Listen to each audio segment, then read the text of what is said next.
Rise and shine, Mr. Freeman. Rise and shine.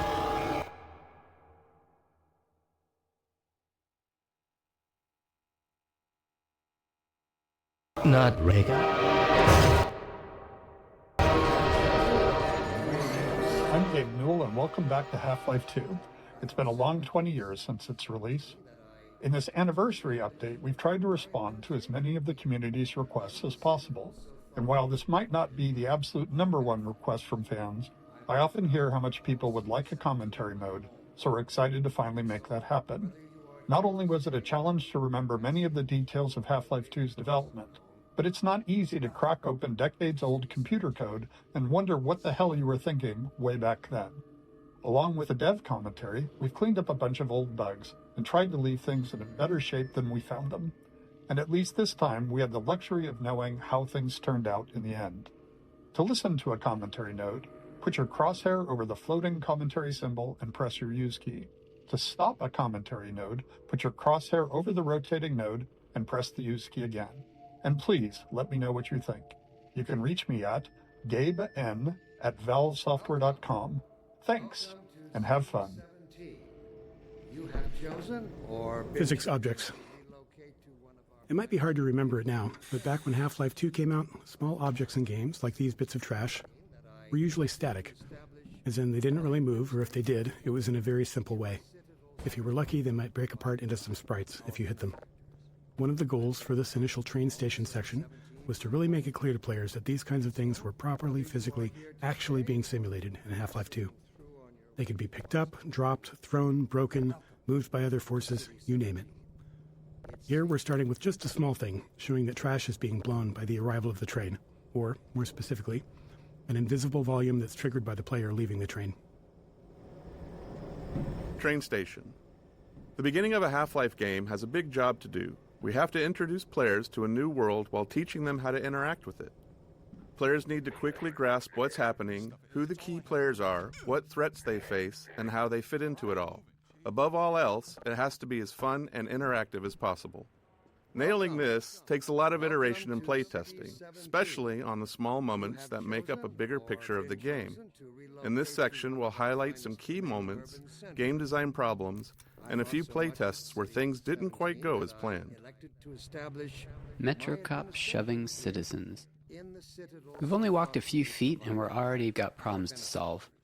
We're introducing the Metro Cop, an enemy that eventually we're going to ask players to kill, and giving you a glimpse of the world they're stepping into. It's a simple, clear moment that shows the relationships between the Metro Cops and citizens, and by extension, the player. At the same time, we decided to reinforce the existence of the core physics simulation, showing the way in which NPCs can casually interact with objects in the world. Seeing something like a suitcase knock into another and dislodge was pretty novel back then. These moments at the train station, where we combined multiple goals, were the most successful. They felt natural, like the game wasn't pausing just to teach you a lesson. Sweeping Vortigaunt. Another key moment of storytelling, and another nod to the physics system. Here we're showing how Vortigaunts fit into this new world, which is a big shift from their Half-Life 1 role as enemies. Like so many moments in Train Station, the Sweeping Vortigaunt came from our constant hunt for ways to show characters interacting naturally with a physics system. Why just tell players Vortigaunts are friendly now, when you can show one casually sweeping the floor and knocking around some simulated objects? Nothing signals, hey, don't shoot me this time around, like someone willing to tidy up. And so, whether you are here to stay or passing through on your way to parts unknown... Were you the only ones on that train? Citizens. When it came time to design the human citizens of City 17 and the world outside the city, we chose to include a variety of races, ages, and genders. This not only provided narrative context for the Combine's enslavement of all of humanity, but it was also important to us that anyone playing the game could see themselves represented in the Resistance, with everyone on Earth united against the Combine. While we found a number of candidates to use as reference in creating these citizens through our daily lives and connections, we ultimately resorted to advertising in the Seattle Times classifieds to reach the desired range of faces that we'd envisioned. Natural storytelling. To achieve our world-building and storytelling goals throughout the train station, we needed a natural way to deliver dialogue without it feeling too gamey or requiring tutorials. We noticed players often approached NPCs to get a closer look, so we turned that into an opportunity for the NPCs to acknowledge the player and deliver their lines. This kept interactions low-key, which was essential since the citizens aren't exactly too cheerful or lively. The simplicity of this approach also aligned with one of Half-Life's core storytelling goals, making the narrative responsive to the player's interest. Some players want to dig into every detail, while others just want to know what to do next. Giving players control over how much story they want to engage with, without it blocking progress, is a goal we always try to maintain in a Half-Life game. Plus, the less complicated a feature is to implement, the more of it we can include. Early tech planning. Shipping a game always teaches us a lot. We finally get to find out which choices we made were good ones, and which were ones we should do differently next time. So after Half-Life 1, when we sat down to start thinking about what kind of sequel we could build, we had all kinds of player feedback to digest. From it, we tried to build a master list of things that Half-Life 2 was going to focus on. We didn't try to design a specific player experience. Instead, we found it more useful to approach the question from a technological standpoint. Black Mesa's security guards and scientists had worked well. What could we do if we pushed it really, really hard on characters? We liked our interactive storytelling. What could we build that would allow us to do even more of it, and a greater variety? The exploration and interaction with the Black Mesa was compelling to players. Maybe a physics system would allow us to take that further. In all these areas, we tried to imagine the best version of it could look like years in the future, and back solve from that a set of technological steps that might get us there. Storytelling. Creating a sense of immersion was a core principle in our approach to Half-Life 1's storytelling, and it led us to the self-imposed constraints of never, or at least very rarely, taking control away from the player and of keeping the player's avatar silent. These limitations made storytelling more challenging at times, but we felt it was important to stay with them for Half-Life 2. Our hope was that by maintaining these principles, we'd push ourselves to explore deeper, more interactive storytelling.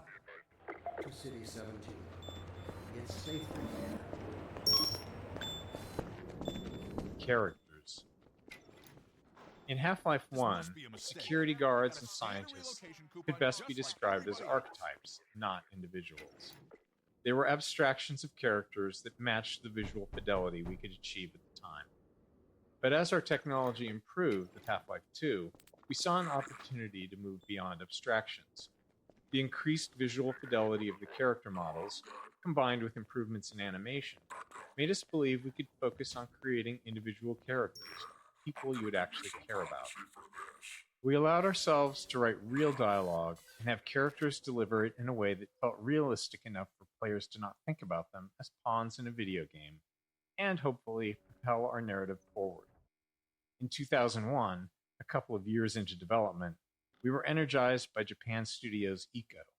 Directed by an animator, it blew us away with its reliance on characters as the key connection to the player, giving us the courage to keep pushing forward. Great Scott! Gordon Freeman! I expected more warning. Yeah, you and me both, Doc. He was about to board the express to Nova Prospect. Well, Barney, what do you intend? I'm thinking. Alex is around here somewhere. She would have a better idea how to get him here. Well, as long as he stays away from checkpoints, we should be okay. Listen, I gotta go, Doc. We're taking enough chances as it is. Very well. And, Gordon, good to see you. Okay, Gordon. You're gonna have to make your own way to Dr. Kleiner's lab. Oh, man, that's what I was afraid of. Get in here, Gordon, before you blow my cover. Blocking tutorials. At times, we need to be certain the player has learned something, and the standard method, at least in game development, not in life, is to trap them behind a gate of some kind, where the player must demonstrate their knowledge to be able to continue. We try to disguise these gates as something natural, so it doesn't feel like the game has come to a halt. Of course, time, resources, or the environmental context itself can make that tricky.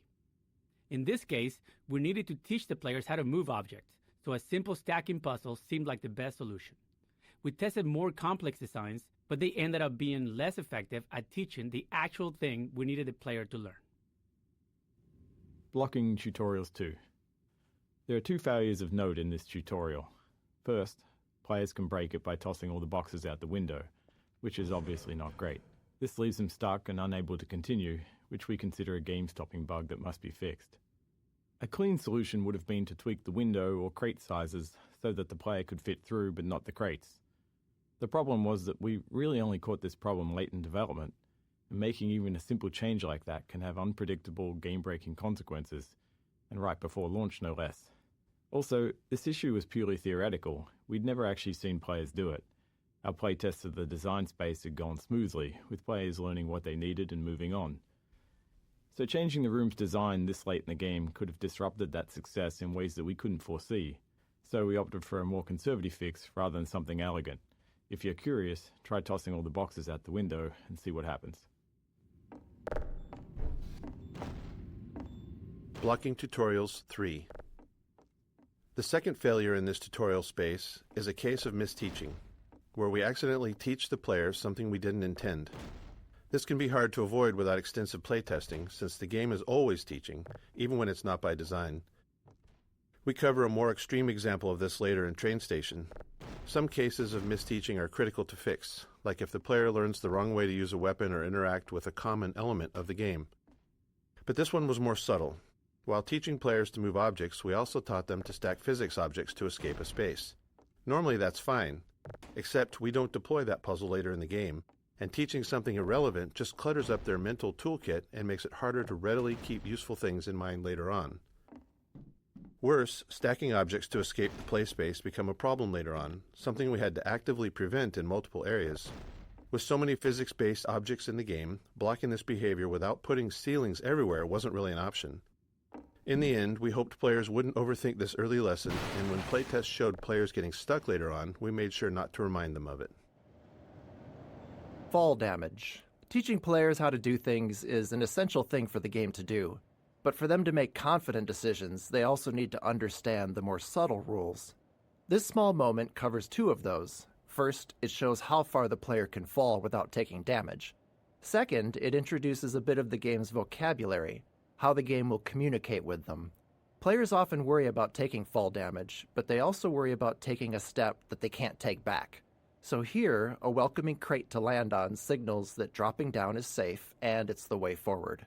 And when the crate breaks, it reinforces the physics simulation, and is likely the first time players will see that larger objects can be broken apart.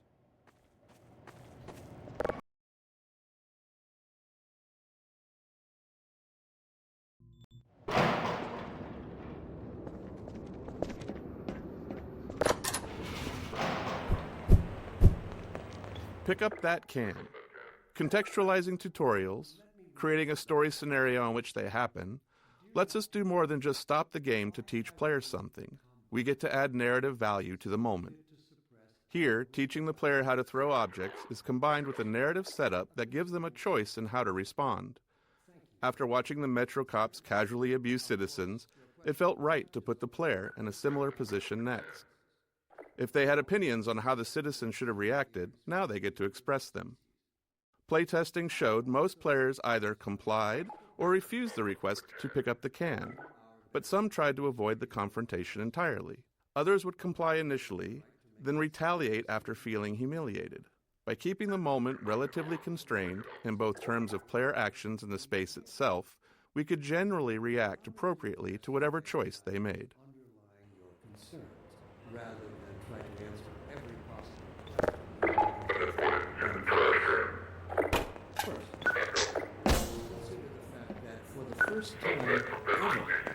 Playtesting.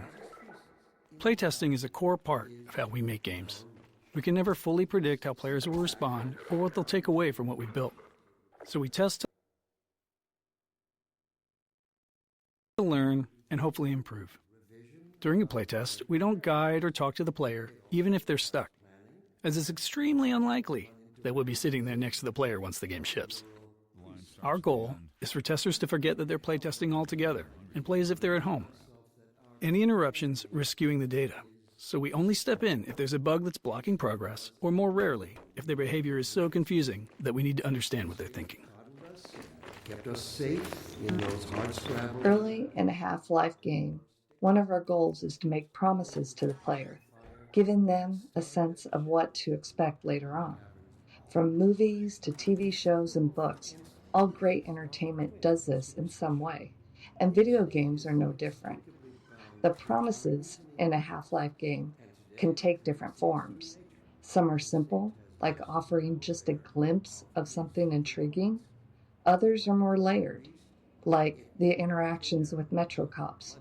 By putting the player in a powerless position against them, we set the stage for that future moment when they can finally get to retaliate.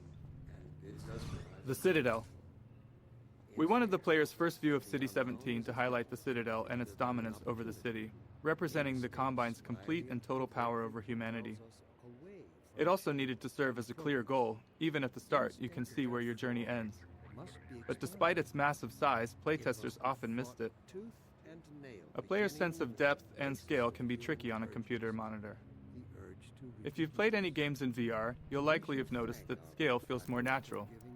Anyway, in this case, the Citadel's position above the player didn't help things either, which may be because FPS games train players to focus straight ahead or down at their feet. To improve the chances of players taking in the Citadel, we added birds flying towards the structure. A subtle trick we've found helps guide the player's view. Let me assure you that the suppressing... Exploration. After being herded through the train station by Metro Cops, we wanted to give the player a chance to explore. This plaza offered several ways to interact with citizens, Metro Cops, scanners, and the city infrastructure. We aimed for these interactions to continue building the world without needing explicit tutorials, and we refined them until they work naturally, without any real training. Ropes. One of the things we noticed in all of the reference images that we gathered for City 17 was that there were cables and wires everywhere, and that they were a large part of the high-frequency detail in view. We loved the look of these older European cities enmeshed in the haphazard web of modern life. We felt like we needed a solution for cables, ropes, and similar elements, and we wanted them to be dynamic. Our level designers were eager to create plug puzzles, and connecting a cord to each plug helped players better understand the mechanics. Early in production, we built a rope system and iterated on it throughout development. Under the hood, each rope is made of multiple segments stretched between the two endpoints, and they can move independently. Each segment acts like a spring and responds to forces in the game, such as a gentle wind or the passing of a Combine gunship overhead. When rendered, each segment is shown facing the camera and is bump mapped, which is crucial for giving the ropes a realistic, rounded appearance. Playtesting Anecdote 1. One memorable playtest reminded us that we can never be certain what players are thinking or what lessons they've taken from their experience. This tester, after playing from the start and stuck trying to open a door, spent several minutes going back and forth between the game and the keyboard settings. When we asked what they were looking for, they said they were searching for the inventory controls, thinking they could use an item they'd picked up earlier to unlock the door. While we'd seen them collect and drop several physics objects, they'd misunderstood what was happening. The tester believed that pressing the use key while holding an object moved it into an inventory because the item dropped straight down. We knew it was just gravity, but their assumption wasn't crazy. Some adventure games of that era did slide items into an invisible inventory that way. We explained there was no inventory, and the playtest continued. Later, we considered whether we needed to address this, but since no other playtesters had the same confusion, and all of our potential solutions were more heavy-handed than necessary, we decided it was an outlier that was okay to remain unaddressed. It served as a good reminder, though, of how even the most subtle, overlooked details can mislead a player. Instinct coddled us, kept us safe. Strider. This simple moment is a promise that you'll encounter this enormous thing later in the game. Even an uncomplicated scene such as this really does require a lot of playtesting and iteration because of Half-Life's goal of not taking control away from the player. As you can imagine, it takes a lot of small tweaks to ensure that as many players as possible are looking at the right place at the right time here. The street layout and the Metrocop scene are all set to guide the player's gaze, perfectly framing the Strider when it appears. Early game exploration. Up until this plaza, The player likely hasn't had to think much about their path, as it's been clear and straightforward. But here, we wanted to encourage exploration, which meant making the way forward less obvious, which can produce a feeling of being lost or, worse, confused, as you might expect.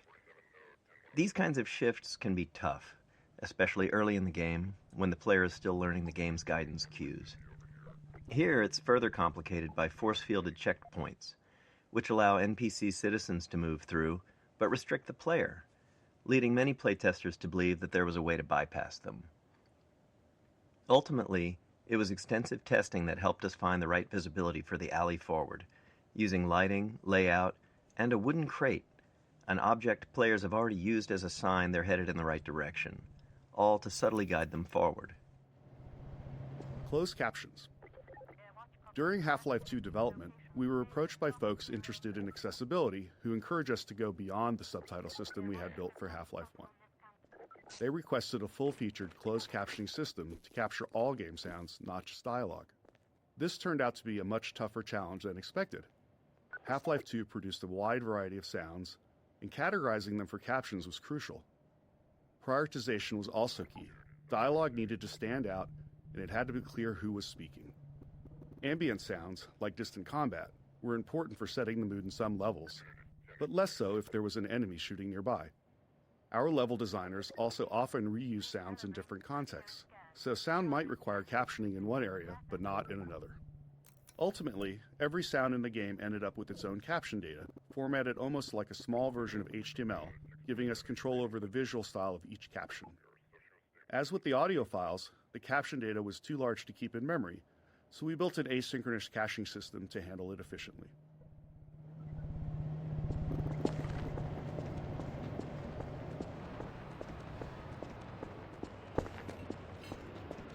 Physics simulation. Even though we began Half-Life 2 with a functional third-party physics simulation, it still took us years of additional work both on the simulation itself and its integration into the game until we felt like we could meet our designers' ambitions. Maintaining a shippable level of quality and performance was something we knew would be a challenge along the way, but the more subtle issue was actually figuring out what to simulate and to what extent. We can't simulate everything, and even if we could, there are game design reasons why the experience is better when we don't. In many cases, we deliberately bend the simulation to improve the player's experience. These adjustments usually go unnoticed because they align with player intentions. For example, we disable collisions between the player and large objects to let them turn in narrow spaces, or we tweak the Combine rifle's alternate fire to gently guide the Combine ball toward enemies, making it more effective. Crate Baby. This small baby doll has a long legacy. During the long months of internal testing, some of the team turned it into a challenge, a way to make the 47th playthrough of a game a bit more fun. They'd place the doll inside of a nearby blue crate and see how far they could carry it throughout the game. After Half-Life 2 launched, the community started carrying Crate Baby as well, adding their own stories and rules to the mix. A few years later, while working on Episode 2, this was the inspiration for the Little Rocket Man achievement, where players had to carry a garden gnome dubbed Gnome Chomsky throughout the entire episode. Chomsky even made a comeback for Left 4 Dead 2 in the Garden Gnome achievement, where players had to carry him through the Dark Carnival campaign. These kind of interactions with players are some of the most rewarding parts of game development. We design games with theories in mind, but you never really know where things are going until players get their hands on it.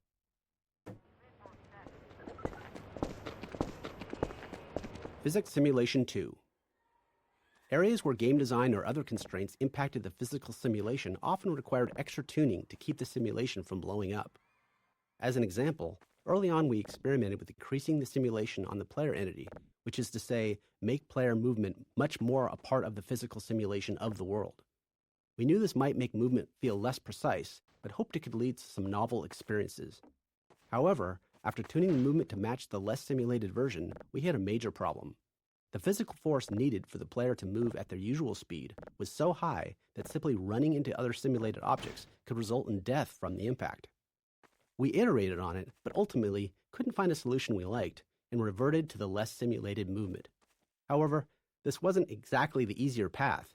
It introduced new challenges with how the less simulated player interacted with the more simulated objects in the game. But it did allow us to deliver the precise movement experience we wanted.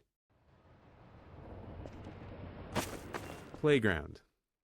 When we discussed ways to highlight our physics simulation around the city environment, the playground felt like the natural fit. And for players paying attention to Dr. Breen, it's also a reminder of the cost of humanity's surrender to the Combine. We chose a few playground structures with interesting physics potential and began tuning them. Even with the advanced physics simulation we had at the time, setups like this always required hand tuning, as we had fully simulated objects interacting with non- or partially simulated ones, such as the player or static world geometry. It might be easy to assume that a simulation can carry a lot of the load of implementation, but even now, 20 years later, that is rarely the case. Back when we were working on the playground, late in development on the game, we couldn't get the friction on the slide to feel right, so we decided to break the ladder so the player couldn't get up there. However, you still can just walk right up the front. As is commonly the case, you, the player, get the last laugh on us.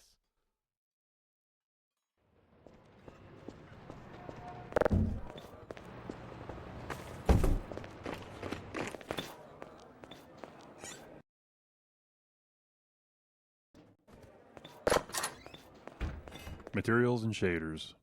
Half-Life 2 came out in the midst of a significant shift in 3D graphics, where the industry moved from textures to materials and shaders. In Half-Life 1, every surface had a texture, essentially an image wrapped onto the polygons of the surface. But by Half-Life 2, just 5 years later, every surface had both a material and a shader. The shader was a lump of code that customized how the surface was rendered. The material defined properties for how the surface behaved physically and how it responded to gameplay features. It also held references to textures and other parameters for the shader to use for rendering. As a result, artists and designers had much more control over how things looked and behaved. However, this came with a trade-off.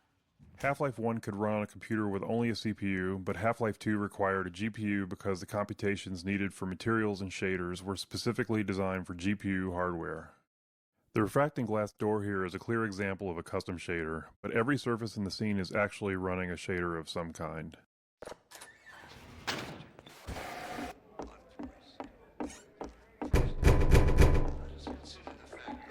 Cube maps. With the addition of materials and shaders, we needed a solution for reflective surfaces like glass and steel. These surfaces had to know what to reflect, but in 2003 we couldn't do any of that rendering in real time, so we developed the cube map system for pre-computed reflections. A cube map is a set of 6 images on the inside of a cube, capturing the environment in every direction, like a panoramic photo that surrounds you on all sides. Level designers placed invisible marker entities throughout the levels, and during map compilation, we generate a cube map at each marker. Then, during gameplay, when rendering a reflective surface, we locate the nearest pre-computed cube map to create the reflection. Field of view. In Half-Life 1, we used a 90-degree field of view, or FOV, which was fairly standard for first-person shooters at the time. But during Half-Life 2's development, we grew unhappy with it. With our game's focus on characters, we'd put extensive effort into detailed facial and body animations. But the 90-degree FOV just didn't allow players to get close enough to fully appreciate that detail. So we began experimenting with a tighter FOV and ultimately landed on 75 degrees. It took some adjustment for both us and players, and it required an additional FOV for view models, which are the player's weapon, held at the bottom of the screen. Their models were originally built with 90 degrees in mind, so they looked distorted at 75. But this change succeeded in doing what we wanted, putting our characters front and center in the game. Reference maps.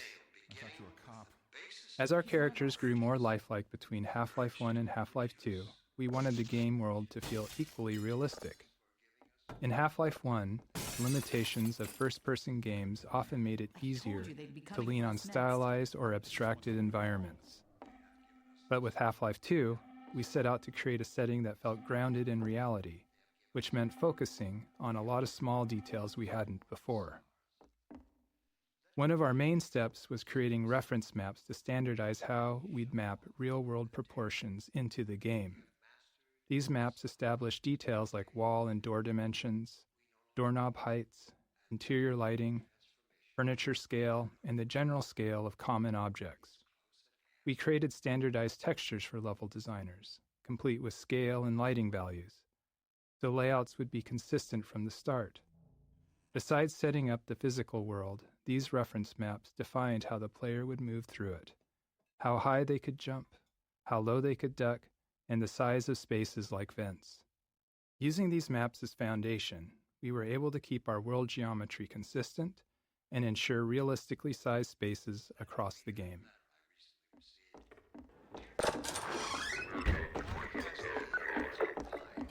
can't take it anymore. Missing material. Early on in developing our low-level graphics code, we realized it would be difficult to spot polygons that weren't rendering due to a missing texture. When this happened, you typically just see black where the polygon should be, which could easily go unnoticed in darker scenes. To catch this bug more reliably, we created an error texture that would be visually unmistakable and generated automatically whenever a texture failed to load. This gave rise to the now iconic purple and black checkerboard texture, which has since taken on a life of its own well beyond Half-Life 2.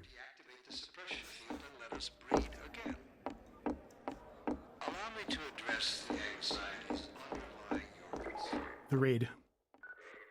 The section ahead, where the Metro cops raid the apartment while the player is inside, took a lot of iteration to get right. Generally, we design Half-Life to let players set their own pace, since people move through the game in a variety of ways. Some players run, ignoring anything that doesn't seem like a threat, while others methodically poke at everything. So, whenever we need to force a specific pace, it's always a challenge to ensure players perceive that pace and naturally play along. Since this is the first time we do this, we had to put in a lot of work to make it clear to the player that they needed to move quickly, and there's no time for exploration here.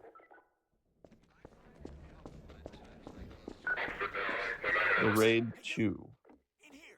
In addition to making sure the player felt the pressure to move forward, we had to ensure the raid itself was foolproof. There couldn't be any way for the player to avoid it or double back past the Metro cop. The real challenge wasn't that players would try to break the scene, but that many would panic and run in random directions once they realized they were under threat for the first time. This moment requires a delicate balance. We wanted a heart-pounding escape, the sense of real danger, but we wanted players to make it through on their first try and feel like they escaped by the skin of their teeth. To achieve this, we kept the path ahead clear and reminiscent to the one they had just taken through the previous floor.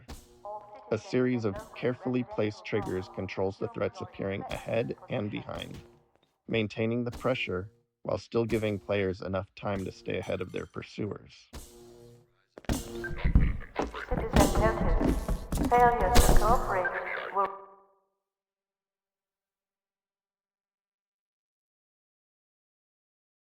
result in permanent off-world relocation.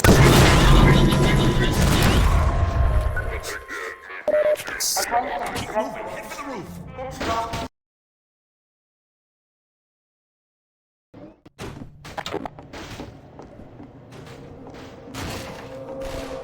Health and no HUD. The rooftop chase sequence posed a unique design challenge. We didn't want it to be a true gameplay obstacle, and our best case was for players to make it through on their first try. But we still wanted to create the sense of real danger, where players felt legitimately threatened if they didn't keep moving. The challenge was that without the HEV suit, players don't technically have a heads-up display or HUD, which means no way to show damage or remaining health. After some experimenting, we created a special health system for this section, using a red glow around the screen to indicate damage. Players reacted as we hoped, taking it as a sign to keep moving, and the chase unfolded as intended. To top it off, we made health regenerate quickly so the glow wouldn't linger, reinforcing to players that running was indeed the right choice, and ensuring players weren't taken down by a stray bullet at the end just because they dawdled or hesitated earlier on.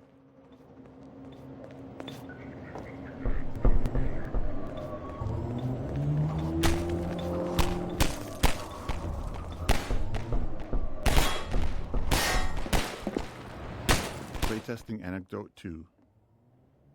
In the upcoming section, we needed the player to be knocked down so Alex could save them.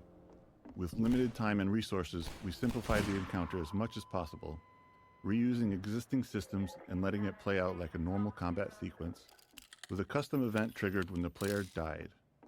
After a few playtests to fine-tune the timing, we moved on. But as we got close to shipping, we encountered a problem with a playtester who quick-saved constantly and immediately hit quick load whenever they thought they'd failed.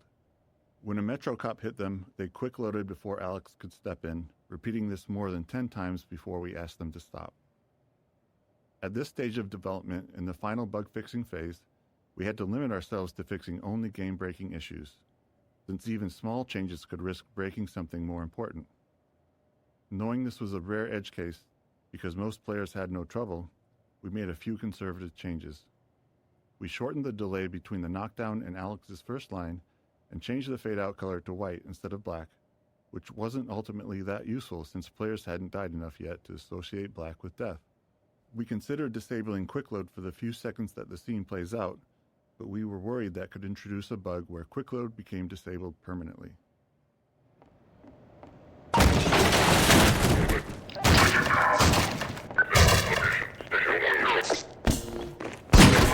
Over here! Ha! No, you don't!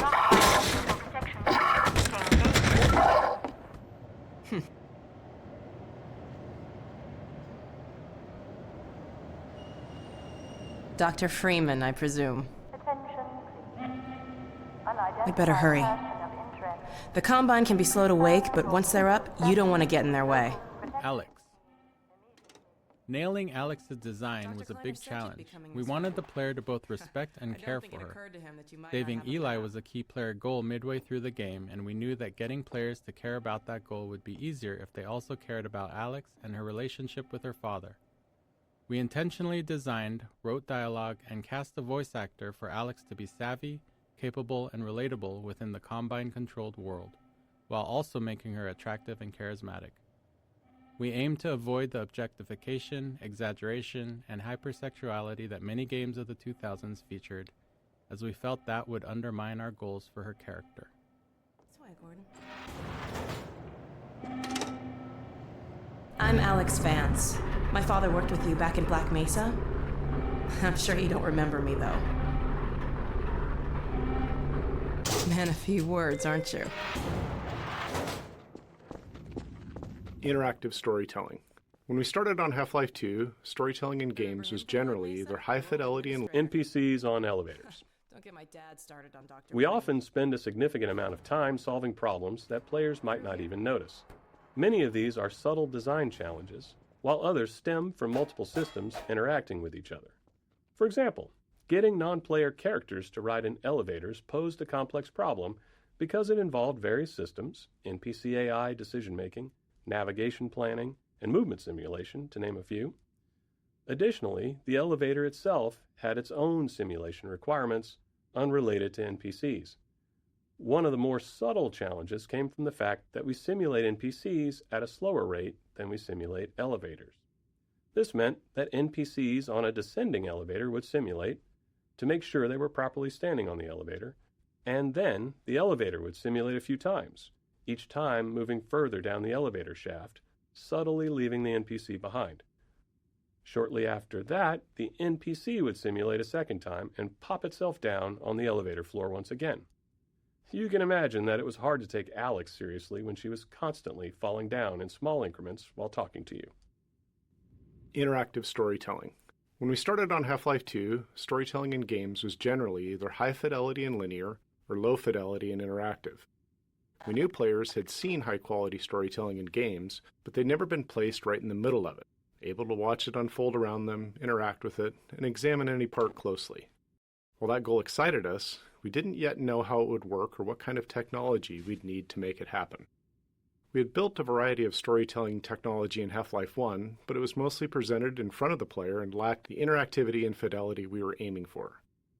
So Kleiner's lab became the section of the game we used as a testbed to figure out how our interactive storytelling would actually function.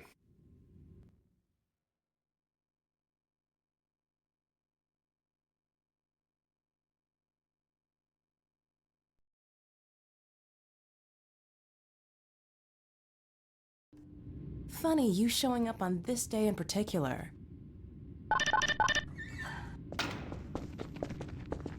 Kleiner's lab.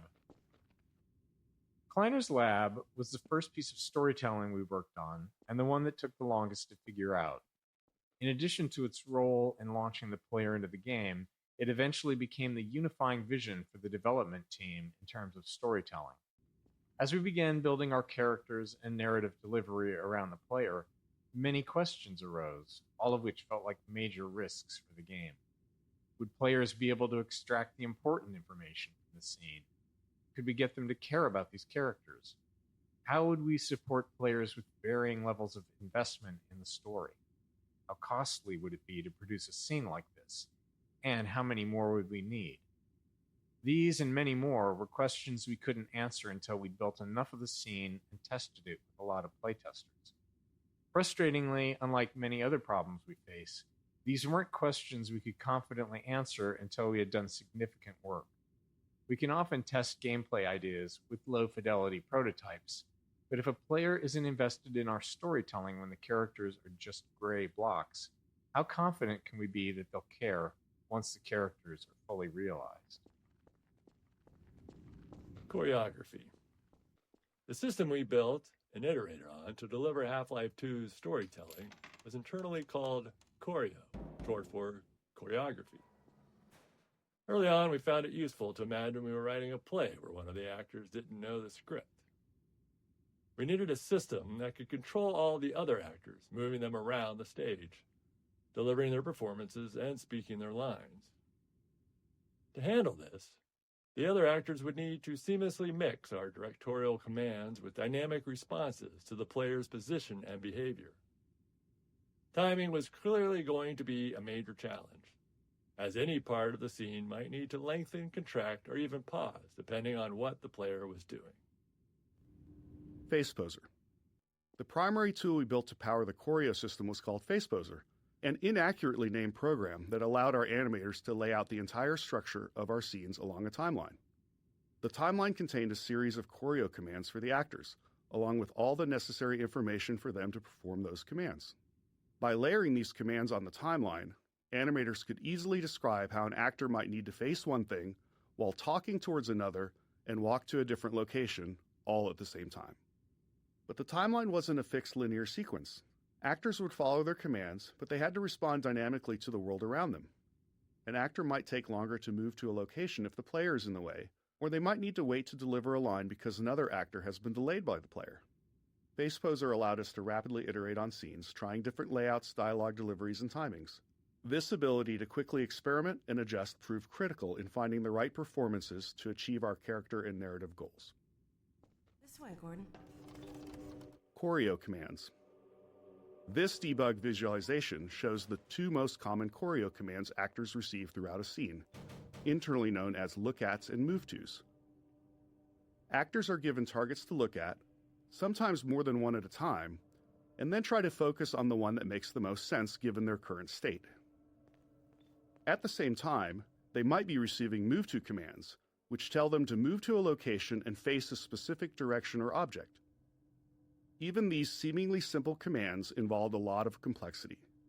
A scene might require an actor to talk while typing on a keyboard, all while looking at an object the player is holding. Since we couldn't predict where the player would be during playback, authoring scenes like this required us to break each element of the scene into separate pieces and layers. These could then be reassembled as needed during playback, based on the player's actions and interrupted if necessary.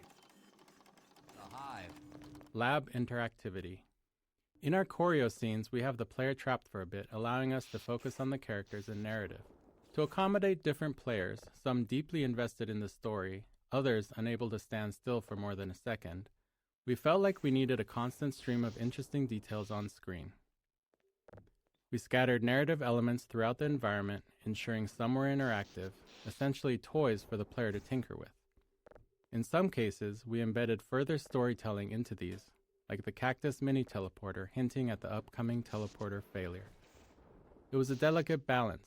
Too much visual interest could distract players from the core of the scene.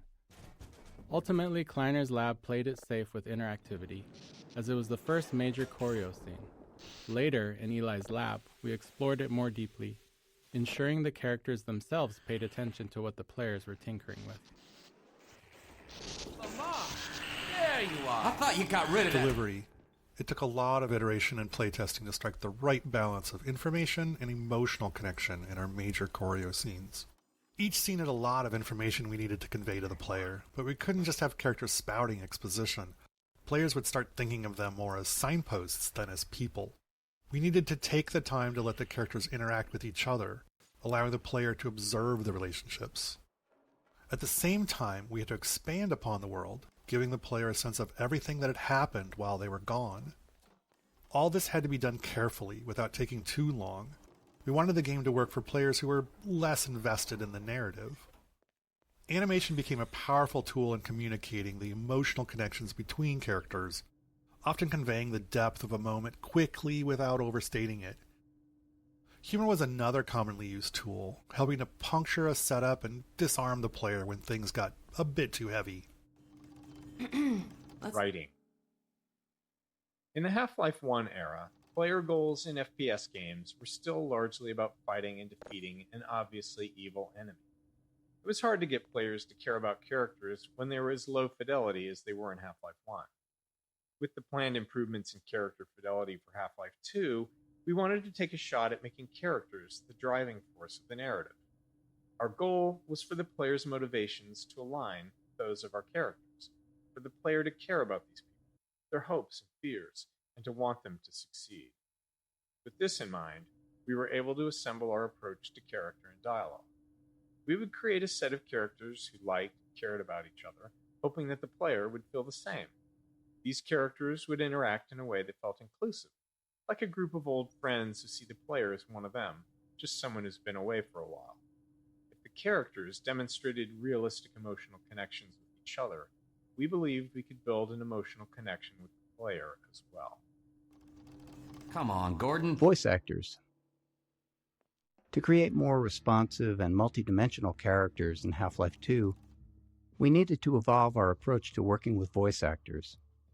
While running through a script with a modicum of direction was sufficient for much of the NPC dialogue for Half-Life 1, for Half-Life 2 we decided to give the actors more of an opportunity to be involved in helping to define the characters and bring them to life. We provided much more story context to the actors, showing them the game world, the environments their characters inhabited, and the other characters they interacted with. We sought actors who could take all that information and synthesize it into their performances to elevate their characters beyond what we had imagined. We held multiple sessions with the main actors, allowing them to digest and build upon their characters over time. For scenes where characters are interacting with each other, we'd often cue an actor with performances from other actors in the scene to create a better sense of connection and flow. Though we'd arrive at the studio with a script and a plan for the recording session, we made sure that the actors felt empowered and had the space to bring their own ideas to the character and performances. Having animators attend the voiceover sessions also proved critical, as they were responsible for stitching the characters' dialogue together with physical actions and expressions to form the resulting choreo scene. Often, animators found that their plans for how a scene would play out evolved quite a bit after working with the voice actor. Archetypes. We wanted to create narrative links between Half-Life 1 and Half-Life 2 through our characters. Our idea was to design individuals who felt like representations of Half-Life 1's archetypes, so that players might find them familiar, almost as though they'd met them in Half-Life 1 at some point that they couldn't quite remember. We based Dr. Kleiner on the scientist model we felt was the most iconic, and his personality was largely shaped by Hal Robbins, whose voice and performances had defined the Half-Life 1 scientists. One day, when we were in the thick of trying to figure out this character, Dr. Kleiner's face came into focus, as we happened to share an elevator with an accountant from an office on another floor of our building, and looking at him, it was clear that this is Dr. Kleiner's face. Luckily, he was receptive when we asked if we could photograph him for a video game character. Character reactions. Figuring out what characters should react to and how was an ongoing challenge. At the core, we always want the game to respond to player input. However, any response from the game can be seen as a reward by the player. So, what characters react to and what they ignore teaches the player about the kind of input the game expects. As a result, we made sure to respond to things we wanted more of, like players tinkering with devices in the lab, and ignored behaviors we wanted less of, like players repeatedly slapping Kleiner in the face with a box over and over again. Seriously, we watched a playtester do it for 5 minutes straight. Animation. Constructing believable human motion for our characters out of many discrete layers of animation required a lot of technological iteration. Even simple actions like turning to look at something or walking to a location became more complex when combined with the need to dynamically respond to the player and the requirements of choreo commands. For example, turning to look at something had to be fully decomposed, allowing a character to use any combination of its eyes, head, shoulders, upper torso, or full body to face a target. In Half-Life 1, human characters had their bodies separated into upper and lower halves, allowing them to walk in one direction while facing another. However, this approach was too abstract for Half-Life 2's characters. Instead, our animators created walking animations in all 8 directions of the compass, which could then be smoothly blended together at runtime. Tone. Setting the right tone for our characters and their dialogue was critical. We aimed for a respectful, almost pleasant style of interaction with the player, while avoiding anything that felt too subservient. This balance was especially tricky with Alex, who needed to support the player without compromising the strength of her character, something we felt was crucial for players to respect her. Her relationship with Eli was a core driver of the player's motivations, so it was important that players liked her and wanted to help her. We also wanted to contrast the warmth and camaraderie between the player's allies against the hostilities of Breen and the Combine, inspiring a sense of righteous indignation in the players for the battles ahead. This way, Gordon. Monitors. We use monitors a lot for storytelling in Half-Life 2 in the episodes, so much so that we even make fun of ourselves for it. The problem is they're just too damn useful. They're fantastic for expanding the world by showing events happening elsewhere, and they provide an easy way to have characters talk without needing to explain how they all got to the player's location. Anyone who's ever written any kind of story, especially one with an ensemble cast, understands the unique frustration of trying to create natural reasons for all of your characters to come together in the same place. In this case, we were really happy with how the monitor allowed Alex to teleport away and then quickly appear in Eli's lab, making everything feel real and connected. Scene interactivity. At certain points in our choreo scenes, we require the player to take action. Beyond simply giving them something to do and keeping them engaged, these moments served a few key purposes. First, they allowed the player to catch up, even if they'd been distracted by something else in the environment. The scene could safely pause until the player completed the task, ensuring they were back and paying attention. At the same time, it let us position the player where we needed them, which was useful for framing the scene and making sure they saw something important. In some cases, we got double value out of these moments by using them to train the player. Here, they're learning to interact with plugs and sockets, a skill they'll need for puzzles later in the game. Alex's kiss. It's a small moment, but Alex's kiss on Eli's cheek was important. Eventually, we're going to ask the player to save Eli, and we want them to care about him. To build that emotional connection, we needed to show the warmth and affection between Alex and Eli. We didn't want to oversell it with dialogue or make it too big of an event. It had to feel genuine, not performative. And we were able to iterate on the subtleties of this moment until it struck just the right note. Right you are. Speak to you again in a few moments. Good job, Gordon. Throwing that switch and all. I can see your MIT education really pays for itself. All right, Barney. Your turn. Gee, thanks. Gordon, as soon as you're in position, we'll send you to Eli's. And not a moment too soon.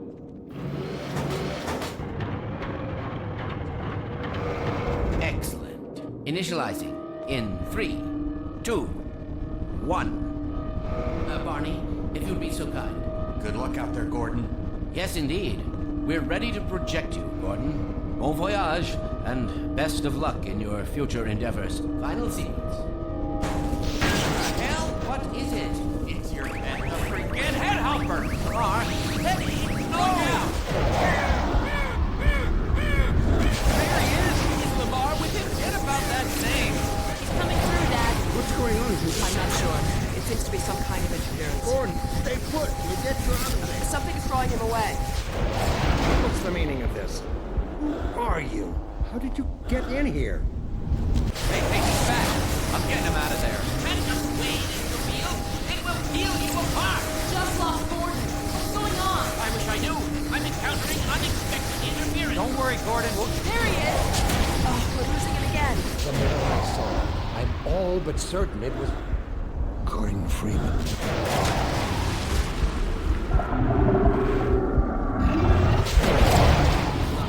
He didn't come through. Then where is he? Behind you. Shut it down, shut it down. Gordon, you must get out of here. Run! Get down out of sight. I'll come find you.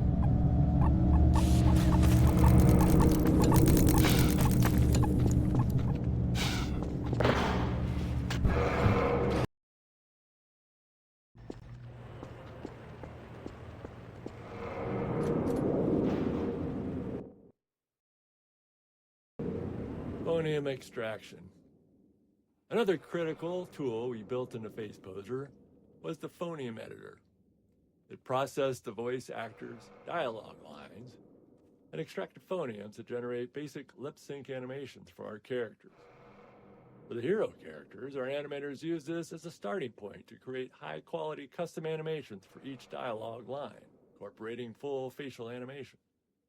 However, in a dynamic choreo scene, the animators wouldn't know exactly what the rest of the actor's body would be doing. This meant it required careful layering of choreo commands and timings in FacePoser, while still maintaining the actor's ability to dynamically respond to the player.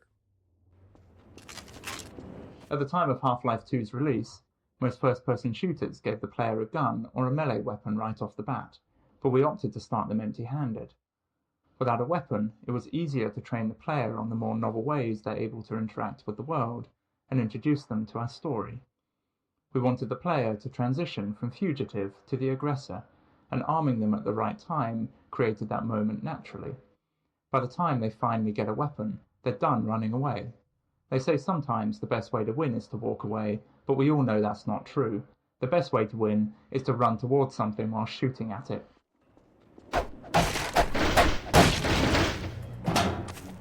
Dynamic mixing. During gameplay, many sounds are playing at the same time, but some are naturally more important than others, and we need to set the volumes of the sounds relative to each other to ensure that the important ones stand out.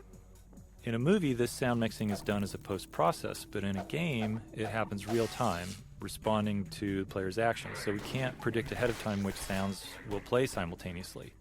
To handle this, all the sounds are grouped into types and tagged with priorities. And during gameplay, the audio system monitors all the active sounds and lowers the volume of sounds in a group if a higher priority sound is playing. And this mixing is adjustable.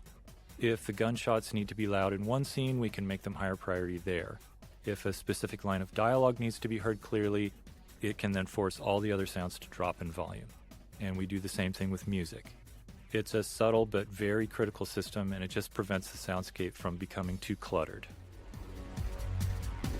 Bullet audio. If there's one thing we're sure of, it's that a lot of bullets will fly past a player throughout the game. So we spent a bunch of time trying to perfect the audio treatment for it. Unfortunately, bullets in the game are essentially instantaneous, so we can't just attach a sound to them and rely on the movement for positioning. So after some experimentation, we landed on this solution. By figuring out the closest point on the bullet's trajectory to the player's ear, we calculate the exact time and position the bullet would conceptually pass them. We then play two different sounds at that point to fake a Doppler effect, one for the bullet's approach and one for its departure. And we delay the departure sound based on the calculated time the bullet passed by. Audio caching. Another problem we ran into was the sheer amount of audio in the game. With all the gameplay sounds, music, and dialogue, we had too much audio to be able to store it all in memory. Memory was at a premium in 2003. But as you can imagine, we need to be able to play sounds immediately, especially if they're gameplay related. So we built an audio cache, which stored only the first 125 milliseconds of every audio file and kept that in memory. That 125 millisecond time was our best guess for how long it would take us to be able to stream an audio file in from disk. Then, whenever a sound was played in-game, we'd play the start of it from our audio cache while simultaneously kicking off a load of the full audio file from disk. By the time our cache start ended, we'd have the file loaded and could continue playing the rest of the sound. There were some other minor features, like keeping recent sounds fully in memory so that high traffic ones didn't need to be loaded constantly. In today's engines, all kinds of assets, beyond just sounds, typically use the same kind of strategy. Physics sound. Getting physics to feel right for the player meant that the sounds produced by physics had to sound right too. As humans, we're all used to how objects and materials sound during various interactions, even if it's not something we actively notice. While we knew we couldn't account for everything, we wanted to focus on the details that contributed most to making our physics sound realistic. We started with per-object sounds for collisions and impacts. This allowed an object like a wooden crate to have custom sounds when it collided with other objects or classes of objects. Next, we began dynamically modifying these sounds based on the characteristics of the physical event, such as the masses involved and the force of the collision. This worked great for collisions, but didn't hold up in other interactions like objects scraping against each other. In reality, a wooden crate makes a different sound when it scrapes against a wall versus when it's thrown against that same wall. Let me tell you, nobody has done more research on the nuances of a wooden crate's physical properties than us. To get what we wanted out of these interactions, we implemented per-material collision sounds, metal against wood, metal against metal, and so on. These sounds were also dynamically modified based on details like material hardness or type of metal. Getting this system to sound right required countless small tweaks, which we could only identify once it was running. We also experimented with custom sounds for rolling objects, but ultimately cut the feature because we weren't happy with the results.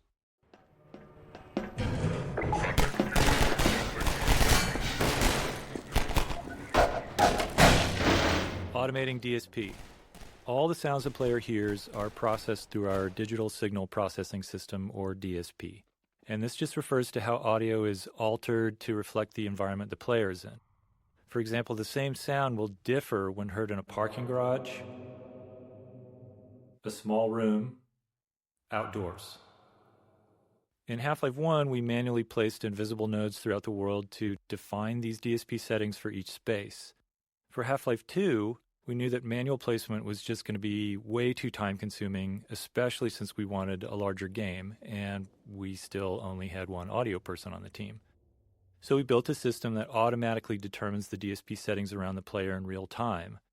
It does this by analyzing the space around the player, assessing the volume they're within. It examines the materials that make up the environment, basically. And then the system matches that space to one of the 25 hand-authored basic DSP types. We adjust some parameters, and we create the fully detailed DSP that modifies the sounds the player hears.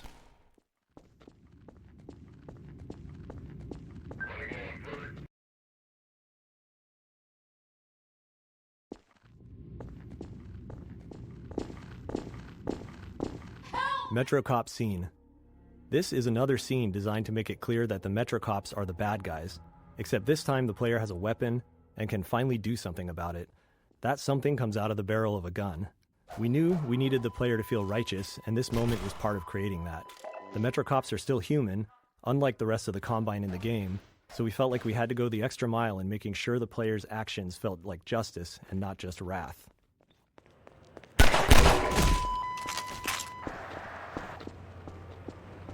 Staircase. There are situations throughout the game that stem from simple and quite straightforward design goals, and this staircase features two of them. The first was to frame the Citadel as it awakened, showing the player they stirred up the hive. The second was to showcase our ragdoll system. While it's standard now, in 2004 it was still a novelty to see bodies tumble realistically, and stairs provided a perfect stage to make that happen.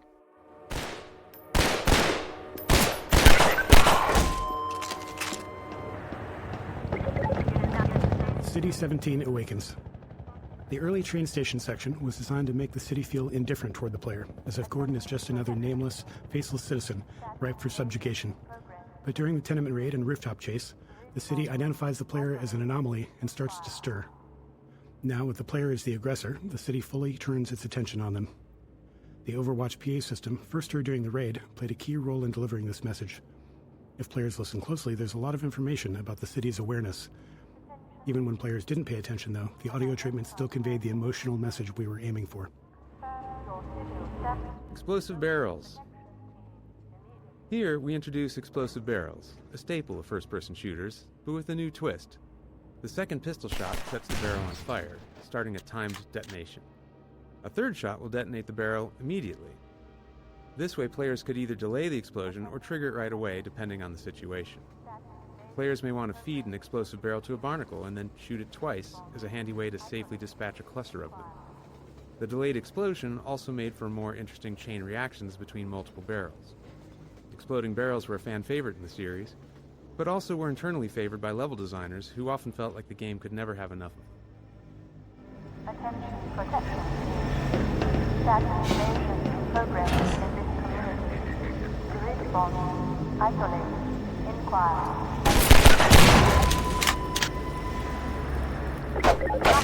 Scanners. Scanners presented a tricky game design challenge. While we liked how their dystopian presence helped convey the Combine occupation as an oppressive surveillance state, we didn't actually want them to shoot at the player. We found that aiming into the sky to hit a small mobile enemy with a constant height advantage was something we couldn't make fun. Since we loved their role in the story, we decided that in combat, scanners would serve primarily as eyes, alerting nearby enemies to the player's presence, a feature we reinforced with sound effects from the soldiers. Beyond that, they'd only be able to harass the player with bright lights and occasionally dive bomb after taking enough damage. Lambda caches. Technically, the first Lambda cache is at Kleiner's lab, but this is the first one the player finds on their own. We added Lambda caches to encourage exploration and to hint to players where hidden resources could be found, with the fiction being that they were placed by the Resistance as part of their underground rebellion. In Half-Life, the contents of supply crates were predetermined by the level design. In Initial 2, we introduced adaptive item crates. These give the player whatever they are low on at the time, based on resource targets set by the level designer. Overwatch. During development, we generated the Overwatch voice using a free text-to-speech tool, but as we neared shipping, we realized we didn't actually have the rights to use it, so we held auditions with voice actors to find someone who could match the qualities we liked in the generated lines. It didn't take long before we found Ellen McLean, whose delivery was exactly what we were looking for. In her sessions, we played the generated lines for her to mimic, though in her own style. She was a bit sarcastic at first, given that she was being asked to replicate such a robotic delivery, but years later when she returned for her iconic role as GLaDOS in Portal, she'd found a way to creatively integrate that tone into her performance. Pistol design. The standard pistol is the workhorse of the game, functioning not only as the first range weapon you learn to use, but also as a method to interact with physics and destructible objects at a safe distance for the entirety of the game. To help make it feel more responsive and fun to use, the pistol employs a refire mechanic that's unique to it in the game. The gun will fire as fast as the player can click their input button, meaning that they feel an instant response to their input, and the faster they can click, the faster they can shoot.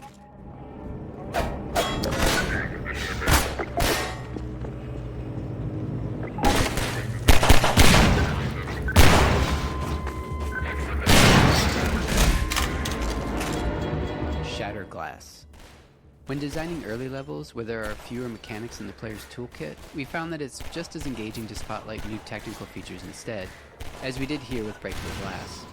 For the shattering effect, glass was divided into a grid of small squares, allowing us to track which were intact or broken, and to blow at larger sections once enough squares were no longer connected. Each square was rendered with a unique texture based on the status of its neighboring squares, creating the sharp, jagged edges between broken and intact glass. While breaking glass is now commonplace in games, it was something we hadn't seen much back when we were making Half-Life 2, and we're incredibly happy with the level of fidelity and dynamicism it brought to the game.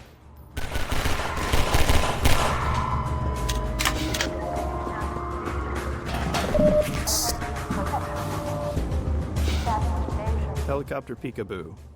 The Combine attack helicopter as central antagonist was something we wanted to develop throughout the entire chapter.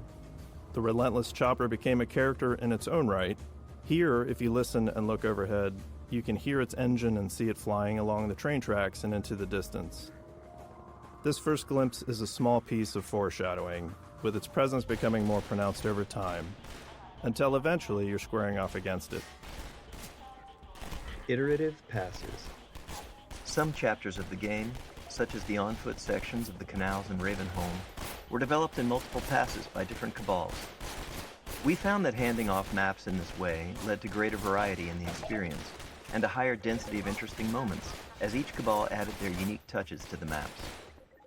In the on-foot portion of the canals, the first pass established the art direction and the player path, along with the broad strokes of the experience and some major beats.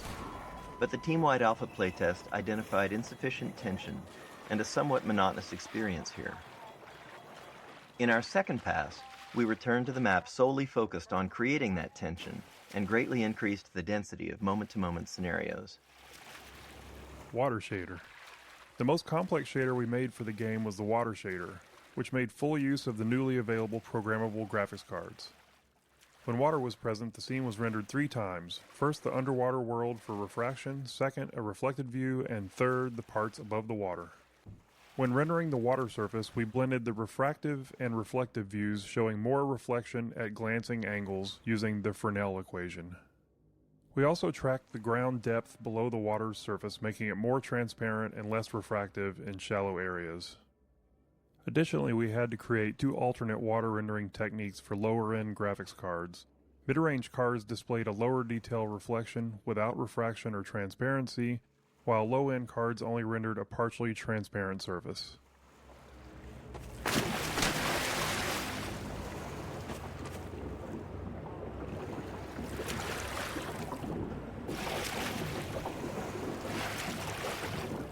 Interstitial scenes. As playtesting progressed, we often found areas where players lost track of their goal, which isn't uncommon in a game like Half-Life. To address this, we added smaller interstitial scenes to help guide players along their path and reinforce their objective. After finishing the bulk of development on our larger choreo scenes, like Kleiner's Lab, putting these smaller scenes together became relatively straightforward.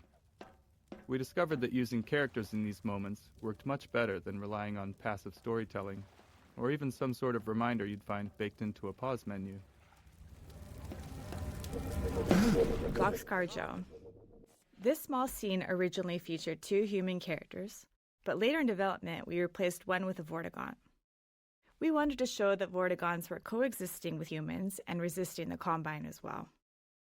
We also introduced their ability to heal the player, though we didn't fully capitalize on that feature throughout the game. Vortigaunts became a useful narrative tool for keeping dialogue brief, as their hive mind justified their full knowledge of the world and the player's goals. This meant they never had to ask questions, neatly sidestepping the challenge of writing dialogue for a silent protagonist. The whole railroad. We serve the same mystery. Attention. Community. Get out of here.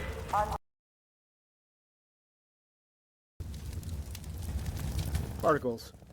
For the source engine, we invested in expanding particle and special effects technology.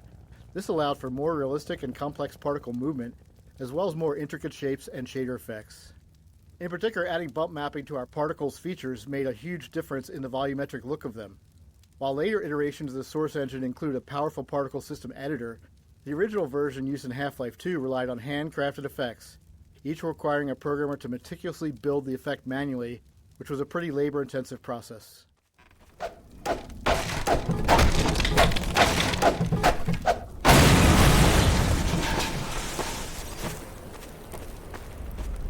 Barnacle Introduction. Because barnacles can be confusing when first encountered, we wanted to introduce them in a way that showed players their behavior at a safe distance. We decided to do that through a nature show-style predator-prey scene. But, as always, scenes like this took a lot of iteration to get players to reliably see. Surface properties. We play custom footstep sounds when the player walks on the slippery mud. This was a system called Surface Properties that used the material type to determine the sounds and other effects that should occur when walked on or shot at. Earlier in development, we had an effect that slowed players' movement when walking on mud surfaces. However, this was removed in the shipping version as it was decided it was too punishing. Mounted gun gallery. There are a few things going on in this scene. The turret firing at the breakable crates behind teaches players not to take the threat head-on and instead utilize the sewer route to defeat it.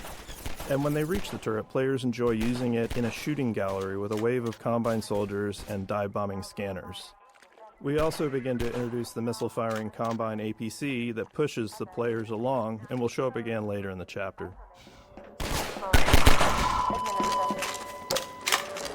Station 12, come in. This is Station 8. We heard 12 go down and out. Surgical strike units are targeting railway station. Repeat.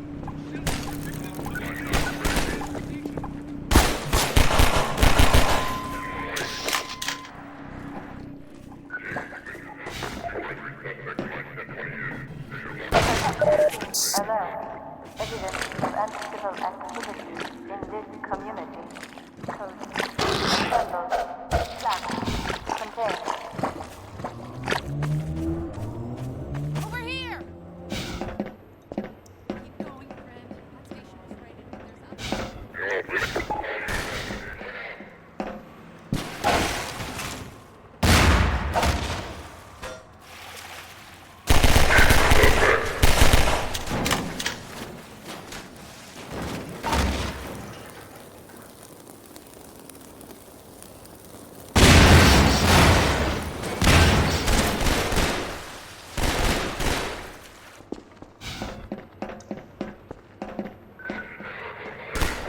Running around a corner into a new area just to see enemies standing there is always awkward, and it makes the world feel less alive and more like a shooting gallery. So we were motivated to introduce enemies into combat spaces in more interesting and dynamic ways that would communicate planning and intentionality on their part, as if these soldiers had had a plan for Gordon even before he showed up. The Metrocops in this scene jump down into this space via scripted sequences. Later in the game we use rappelling in a similar way. It doesn't matter where they're coming from in reality because players end up telling that story to themselves. We found that in the end, combat should have a story implied in its setup, an ambush, a surprise, a surge, an assault. All of these scenarios use much of the same enemy AI, but all felt different to playtesters.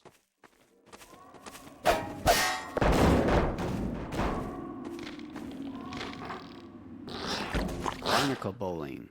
This is a satisfying example of how a bunch of design elements can come together in a matrix of interactions to create a memorable scenario for the player.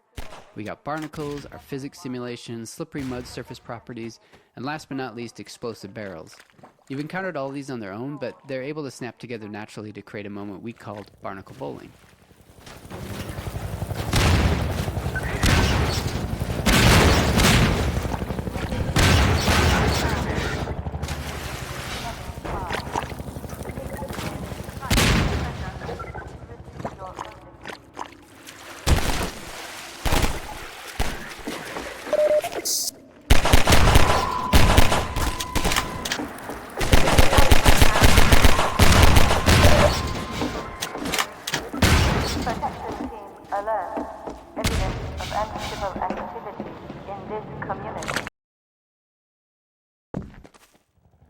Physics in puzzles. Often, simpler mechanics encountered earlier in the game are pulled from more complex ones as a form of training. The teeter-totter puzzle, the first physics-based contraption in the game, was actually derived from a later, more intricate washing machine puzzle in the canals. The teeter-totter uses the same principles of mass and ramps, but in a more straightforward way that players can directly interact with, helping them understand the game's physics and making later puzzles easier to tackle. This puzzle also highlights the analog nature of the physics system, with the placement of cement blocks and the player's own weight both factoring into the solution.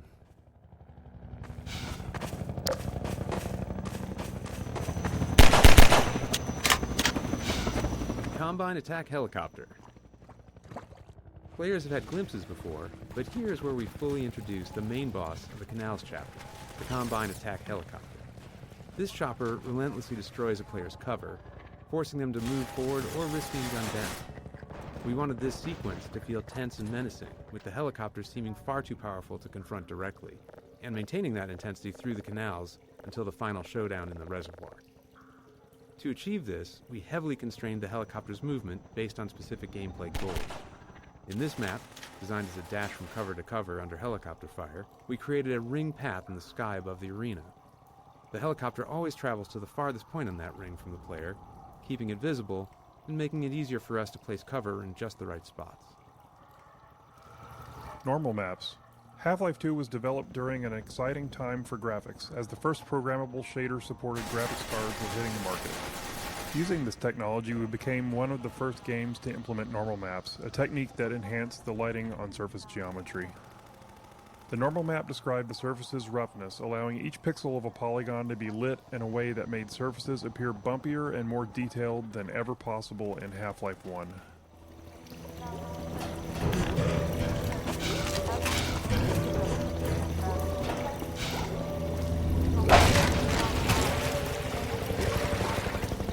Autosave dangerous. In Half-Life 1, we had a set of autosaves throughout the game, hand-placed by level designers and triggered when the player reached some specific moment or position in the game. This ensured that the game was automatically saved for you as you traversed through Black Mesa's corridors. In Half-Life 2, we found ourselves needing a new tool. The problem arose in some of the more complex arenas we'd built. Some of those encounters would last for quite a while and features multiple sets of enemies. Others were long, sprawling mixes of exploration and combat without any clear separation between the two. We never want an autosave where the player is in danger of dying right after loading the game, because that could place the player in a death loop. If you played enough games back then, you definitely found yourself in this situation at least once. So unless we deliberately crafted pauses in every arena's flow, there wasn't always a safe place to put an autosave. After some experimentation, we implemented a feature called Autosave Dangerous.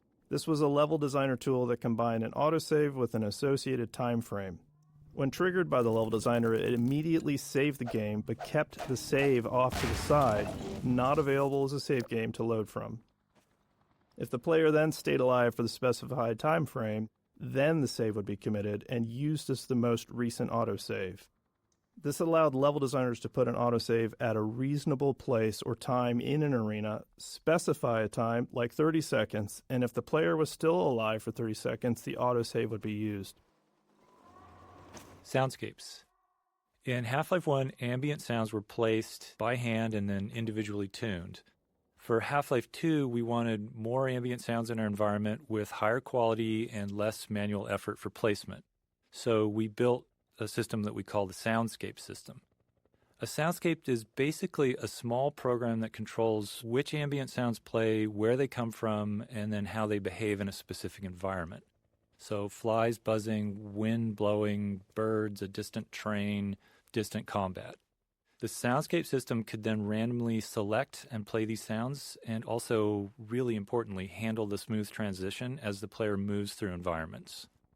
Soundscapes can also contain other soundscapes, and that allows us to create reusable collections of sounds. So, for instance, distant combat might be small arms fire, distant explosions, a passing helicopter.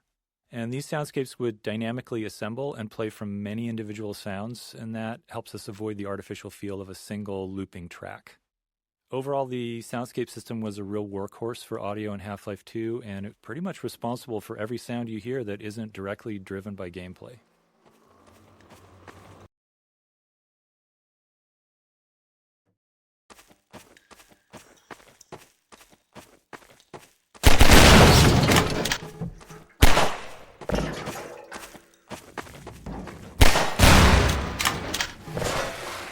Manhack Map.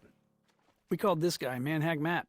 We wanted to give players the sense that hundreds of citizens inhabited the hidden nooks and crannies of City 17. At this point in the game, it had been a while since players had seen a citizen, and we wanted to explain the significance of the manhacks, which was the first physics-based enemy that we created. In the original concept, there was a video arcade in the city where players could fly manhacks around to attack virtual citizens. Eventually, players would discover that the manhacks were real, and so were the citizens. As the Combine occupation became more fleshed out, this idea of a video arcade became an odd fit and eventually fell by the wayside. That was a close call. Thanks for your help.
Explosive Barrel Factory.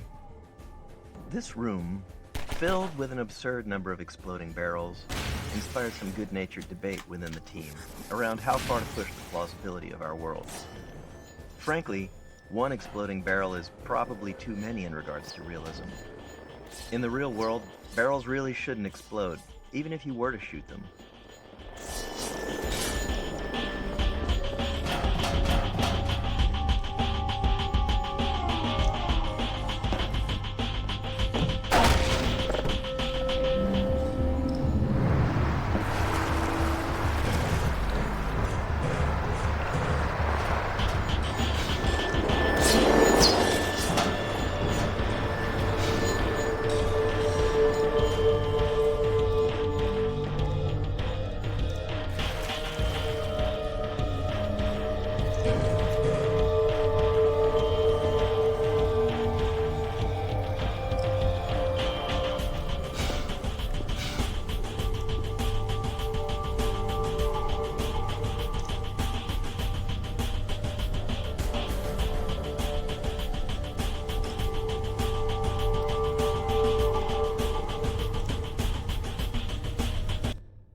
Rendering systems. In the early 2000s, we couldn't afford a general-purpose renderer with the broad capabilities of a modern engine. Instead, CPU, GPU, and memory limitations required highly specific solutions to rendering challenges so we could squeeze every bit of performance out of a player's hardware. As a result, Half-Life 2 actually has 3 different rendering engines. One for world geometry, another for outdoor terrain, and a third for dynamic entities like characters and objects. These 3 renderers had to support a complicated matrix of features: collisions, ray traces, decals, offline lighting, visibility calculations, and more. On top of that, each renderer needed to support DirectX 7, 8, and 9. The differences among these DirectX versions were significant, often requiring different data storage and rendering approaches. They even used different programming languages. Altogether, we essentially had 9 different renderers, each needing unique solutions, and getting them all to look consistent was one of the most challenging tech problems we faced during development.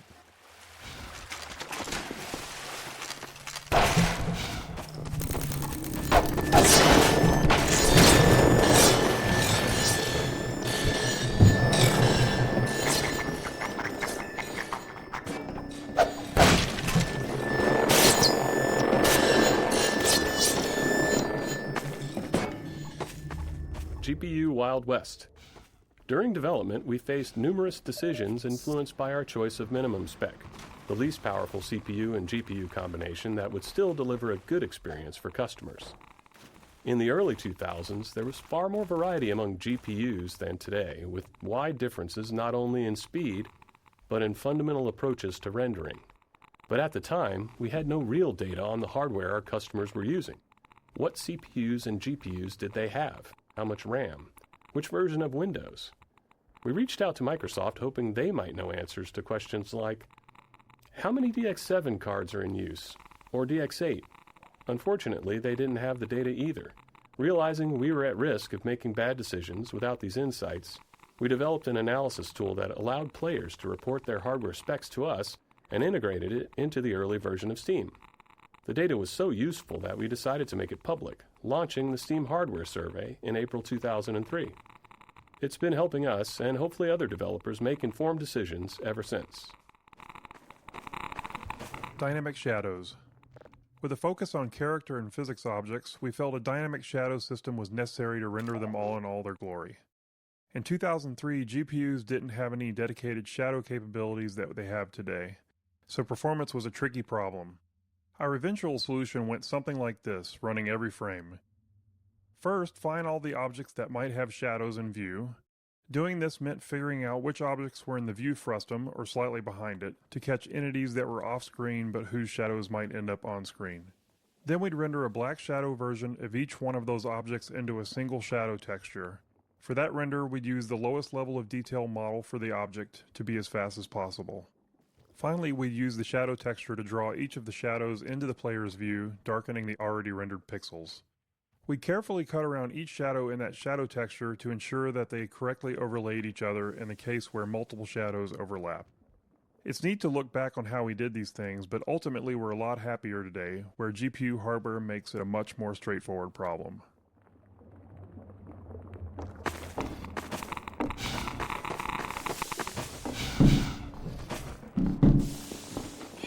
Headcrab canisters. Used headcrab canisters are seen later in Ravenholm, so we decided to show them here to tell the story of how they're used by the Combine. The story is that the Combine have weaponized Zen fauna to use them against the humans. Burrowed headcrabs was added as a new feature for this section that was expanded into a larger area that is meant to show a citizen shanty that was decimated by the headcrab assault.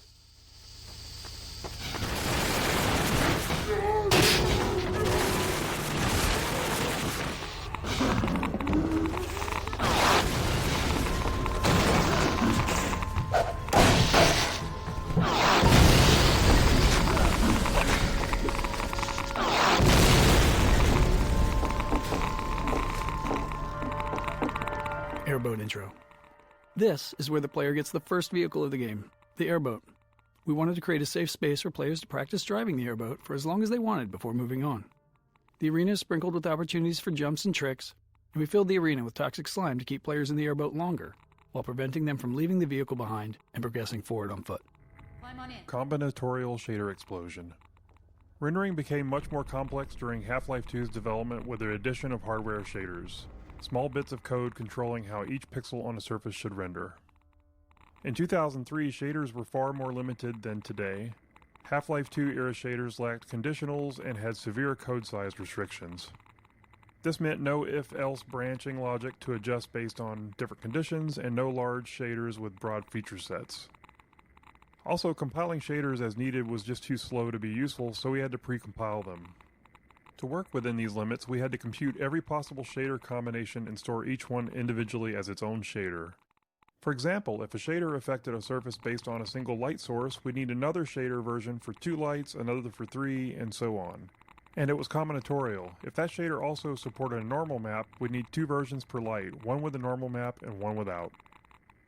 With features like texture blending, vertex tinting, specular highlights, alpha testing, and various other light types, directional point and spotlights, our shader count exploded.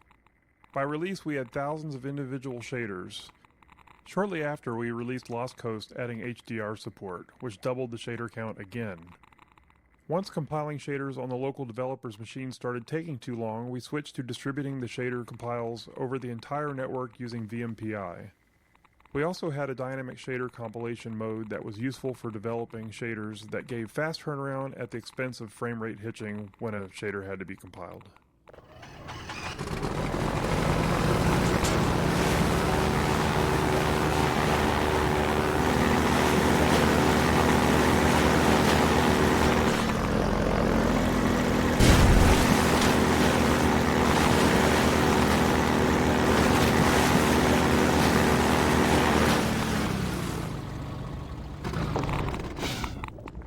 Fighting motion sickness. In early playtesting, many players developed motion sickness while driving the airboat. While trying to fix this, we discovered several factors that contributed to it. We found that reducing the intrusion of the airboat into the view helped, so we made several passes on the model to pare it back. Maintaining a consistent frame rate helped as well, so it was important to keep an eye on performance in these sections. However, the single most important factor was eliminating view roll to maintain a more stable horizon no matter what the airboat was doing. One of the programmers on the team was super prone to motion sickness, and they valiantly offered to playtest several times to test our progress towards a solution. I'm pretty sure they threw up at least once after playtesting, and their noble sacrifice was hugely appreciated.